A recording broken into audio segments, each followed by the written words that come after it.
I'll never forget the day I rounded the corner of my street and saw what looked like Old Faithful erupting in my front yard. Water was shooting 30 feet into the air, creating a magnificent geyser that flooded the entire cul-de-sac within minutes. The afternoon sun caught the spray, creating tiny rainbows that danced across the chaos below. The roar was deafening, like standing next to a waterfall, and I could feel the ground vibrating beneath my car tires as I slammed on the brakes. Car alarms blared in discord, and neighbors poured out of their homes to witness the spectacle. Children jumped with delight while their parents frantically made phone calls, some already filming the disaster on their phones. But the most astonishing sight was Deborah Wilkins, our neighborhood's self-made home owners association enforcer, standing knee-deep in a muddy trench she had dug across my meticulously maintained lawn.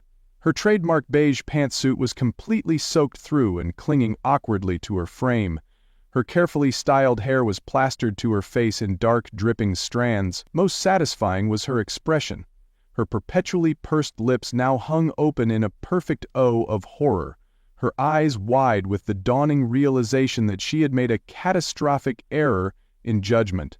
As city utility trucks screeched to a halt at the end of my driveway, workers jumping out with emergency equipment, our eyes met across the chaotic scene. In that moment, I knew she finally understood that my sprinkler system wasn't just for keeping my grass green, it was connected to something much bigger and much more important than her petty power trips. The look on her face was worth every drop of the thousands of gallons currently turning my property into lakefront real estate. I suppose I should back up and explain how things got to this point. My name is Thomas Mitchell, and I've lived in Oakwood Estates for nearly 7 years now. I purchased my home at a foreclosure auction and spent the first year renovating it from foundation to roof. From the day I moved in, I took immense pride in my property, especially my lawn and garden. I have a background in environmental engineering, specializing in water conservation systems. So when I designed my irrigation system, I created something special. A smart system that used moisture sensors buried at 3 different soil depths, weather data from a mini station on my roof, and precise water delivery to maintain perfect hydration while actually using less water than my neighbors with their wasteful spray sprinklers. I spent countless weekends installing it myself, carefully mapping every line, programming the controller using algorithms I'd developed specifically for our climate, and fine-tuning the water flow to each zone of my yard.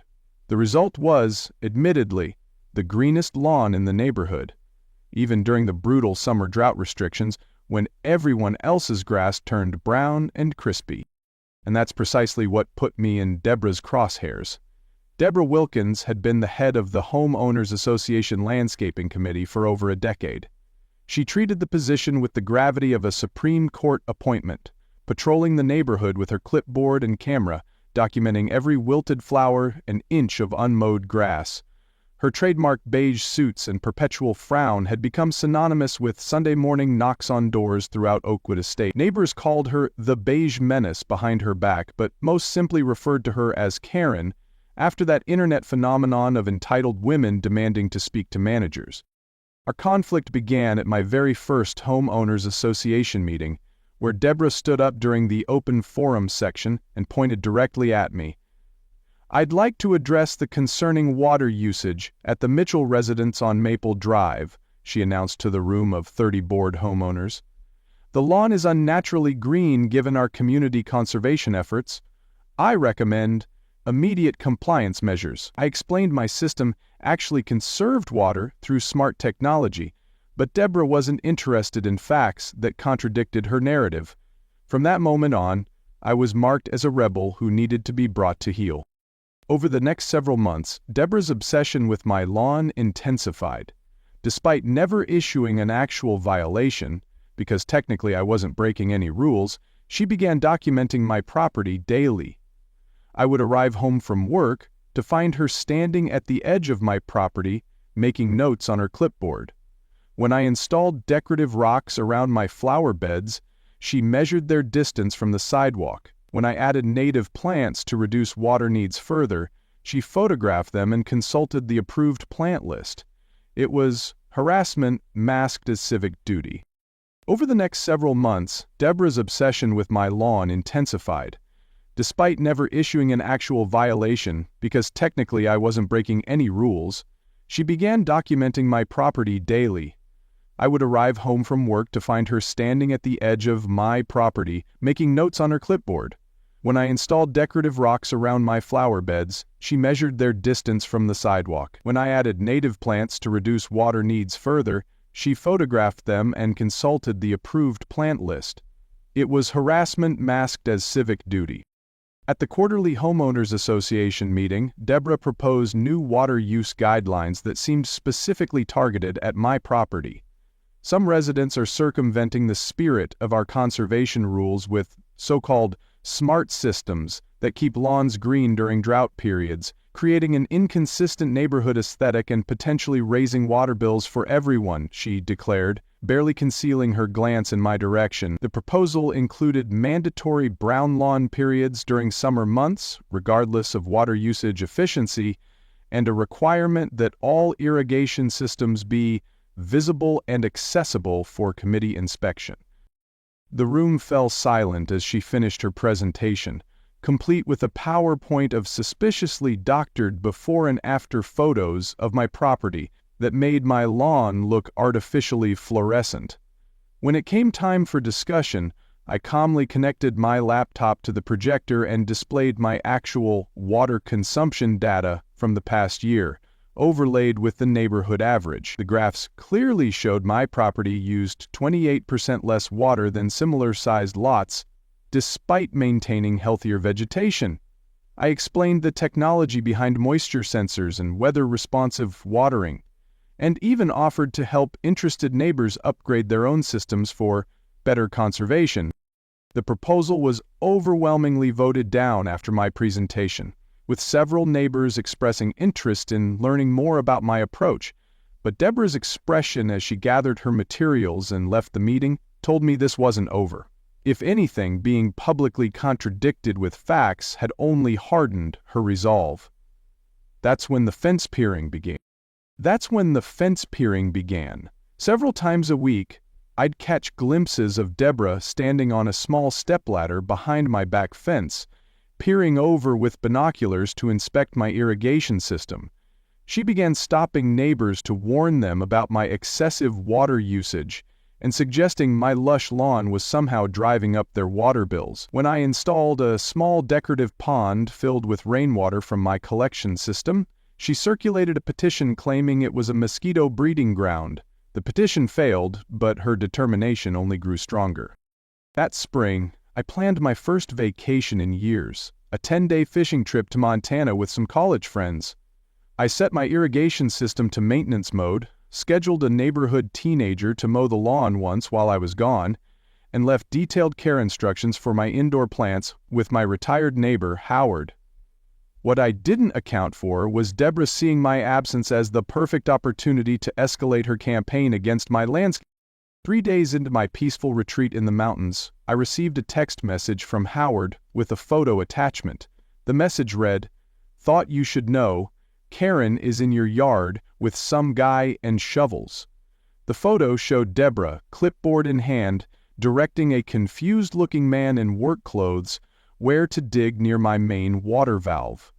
I immediately tried calling Howard, but the mountain reception was terrible. I sent a quick text, "Call the Homeowners Association president immediately. She has no authority to dig in my yard." Then I began the long drive back home, cutting my vacation short.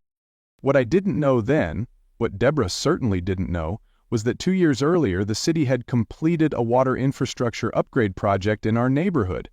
During that work, they had installed a new water main connection point in my front yard just a few feet from where my main sprinkler valve was located.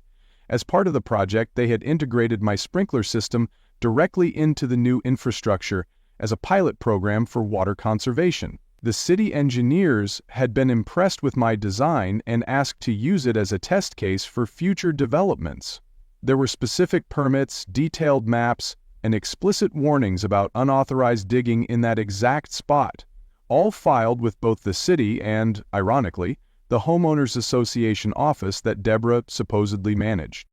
According to what witnesses later told me, Deborah had convinced a local handyman that she had homeowners association authorization to inspect and correct an unauthorized irrigation system. She neglected to mention she was acting alone, without board approval, and was trespassing on private property. The handyman, not wanting to lose potential homeowners association contract work, didn't ask questions when Deborah pointed to where he should start digging. She stood over him, directing him to go deeper as they searched for the main water line that fed my sprinkler system. What happened next could only be described as spectacular karma. As the handyman's shovel struck the buried pipe, there was a moment of resistance, followed by the sound of cracking plastic and metal. For a second, nothing happened.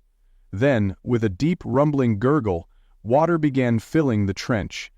Deborah reportedly shouted for him to fix it, to cover it back up quickly. But it was too late.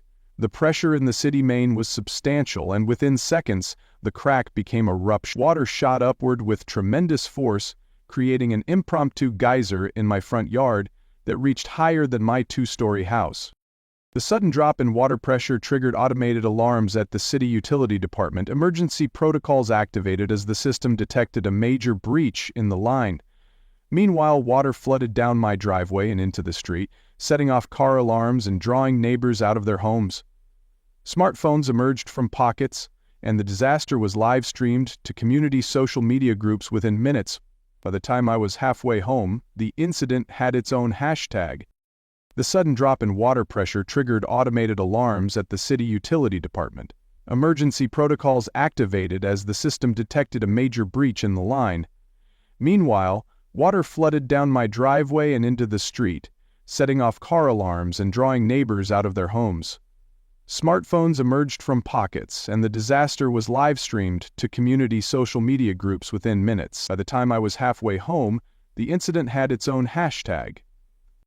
I arrived just as the city emergency response team was shutting down the water main for the entire block.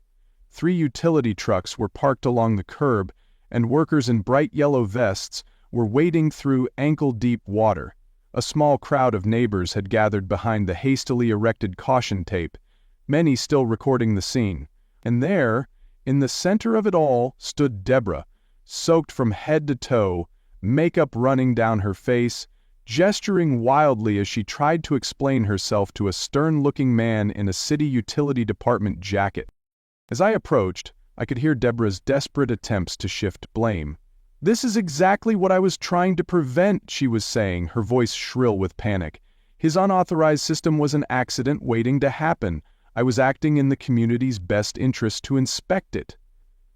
The utility supervisor, a burly man with a salt and pepper beard, was having none of it. He held a tablet showing what appeared to be utility maps of my property. "Ma'am, this was not a residential sprinkler malfunction," he explained with the patient tone of someone talking to a child. "You've damaged a city water main connection point. This is restricted infrastructure. There are multiple warning markers and permits on file. Did you call for a utility location service before digging?" Deborah's silence was answer enough. "Do you have a city permit for accessing this infrastructure?" More silence. "Do you have property owner authorization to be digging here at all?" At this, Deborah finally noticed me standing at the edge of the growing crowd. As I approached, I could hear Deborah's desperate attempts to shift blame. "This is exactly what I was trying to prevent," she was saying, her voice shrill with panic. "His unauthorized system was an accident waiting to happen. I was acting in the community's best interest to inspect it." The utility supervisor, a burly man with a salt and pepper beard, was having none of it. He held a tablet showing what appeared to be utility maps of my property. "Ma'am, this was not a residential sprinkler malfunction," he explained with the patient tone of someone talking to a child. "You've damaged a city water main connection point. This is restricted infrastructure. There are multiple warning markers and permits on file. Did you call for a utility location service before digging?" Deborah's silence was answer enough. "Do you have a city permit for accessing this infrastructure?" More silence. "Do you have property owner authorization to be digging here at all?" At this, Deborah finally noticed me standing at the edge of the growing crowd. Ondas, she exclaimed, relief flooding her face. "Thank goodness you're here." There's been a terrible accident with your irrigation system. It just exploded without warning while I was inspecting it for homeowners association compliance." The blatant lie hung in the air for a moment before Howard stepped forward from the crowd. "That's not true," he said firmly. "I watched you bring that man to dig up Thomas's yard while he was out of town. I have the photos I sent him. You've been standing there directing the digging for over an hour." The utility supervisor turned to me. "Are you the homeowner?" When I confirmed, he continued, "Sir, your property is part of the city's water conservation pilot program. We have permits on file showing your irrigation system integration. Did you authorize anyone to access this connection?" When I shook my head, he turned back to Deborah. "Ma'am, I need to see your homeowners association authorization for this inspection." Deborah clutched her soggy clipboard tighter. "I am the homeowners association," she insisted. "I'm the head of the landscaping committee." That's when Gerald Wilson, our actual homeowners association president, pushed through the crowd. "No, you're not authorized to do this," he said firmly. "The board never approved any inspection or excavation of Mr. Mitchell's property. This is the first I'm hearing about any of this." He turned to the handyman, who was standing off to the side, looking increasingly uncomfortable. "Who hired you to do this work?" The man cleared his throat nervously. "Mrs. Wilkins called me this morning. Said she had homeowners association approval to inspect an unauthorized irrigation system. She said it was an emergency matter." What followed was one of those rare moments of perfect justice that you usually only see in movies. The utility supervisor immediately began writing citations for unauthorized excavation, for damaging city property, for tampering with water infrastructure, and for creating a public hazard. The handyman, realizing he'd been misled, provided a full statement about how Deborah had represented herself as having official authority. Gerald announced on the spot that an emergency homeowners association board meeting would be held to address Deborah's unauthorized actions. And through it all, neighbors' cameras continued to record every moment of Deborah's downfall. The final blow came when the city's chief water engineer arrived on scene. He took one look at the damage and pulled out his phone. After a brief conversation, he approached our group.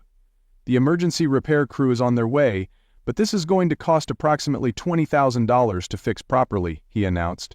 "Since this was caused by unauthorized excavation, the responsible party will be liable for all costs." He looked directly at Deborah, whose face had gone from red with embarrassment to pale with shock. "We'll also need to discuss potential civil penalties for tampering with city infrastructure. This connection serves not just this street, but impacts pressure regulation for several blocks." By evening, the water main was temporarily patched, and service was restored to the neighborhood. My yard looked like a mud wrestling venue, and the street was still damp, but the immediate crisis had passed. The Homeowners Association emergency meeting was held in Gerald's living room, where the board unanimously voted to remove Deborah from her position on the landscaping committee and issued a formal apology to me for the unauthorized intrusion on my property. The city inspector presented the board with copies of all the permits and documentation showing that my irrigation system was not only fully authorized, but was part of an innovative conservation program that the city hoped to expand to other neighborhoods. 2 days later, official letters arrived. Deborah received invoices from the city for the emergency repairs, plus citations for unauthorized excavation and tampering with public utilities. The repair costs alone were estimated at nearly $20,000, not including potential civil penalties for disrupting service to the neighborhood. The Homeowners Association sent her a violation notice for acting without board approval and damaging community property values. The handyman, who had quickly realized his mistake, filed a complaint claiming misrepresentation, and I received a formal apology from the Homeowners Association board, along with an invitation to lead a new sustainable landscaping initiative for the community. The crowning moment came during the next monthly Homeowners Association meeting. Gerald opened with an announcement about a new addition to the community rules. Effective immediately, no homeowner or homeowners association representative may access, inspect, or modify another resident's irrigation or utility systems under any circumstances without proper city permits and written homeowner approval. Without mentioning names, he explained that recent events had highlighted the need for clearer boundaries and respect for private property. Deborah wasn't present. Rumor had it she was meeting with attorneys to discuss her sudden financial obligations, but everyone knew exactly why the rule existed. As for me, once my yard was restored by the city repair crew, I added one small touch to my garden, a tasteful, homeowners association compliant sign nestled among the flowers that read, "This lawn maintained with city-approved conservation methods, digging prohibited by municipal code." It wasn't exactly the dramatic revenge some neighbors thought I deserved, but it made its point without stooping to her level. For added measure, the City Water Conservation Department installed a small blue medallion near my mailbox, identifying my home as a WaterWise property and part of their pilot program. They even asked if they could occasionally bring officials from other municipalities to see my system in action. Every time I see Deborah hurrying past my house with her eyes fixed straight ahead, her pace quickening as she approaches my property, I know the message was received.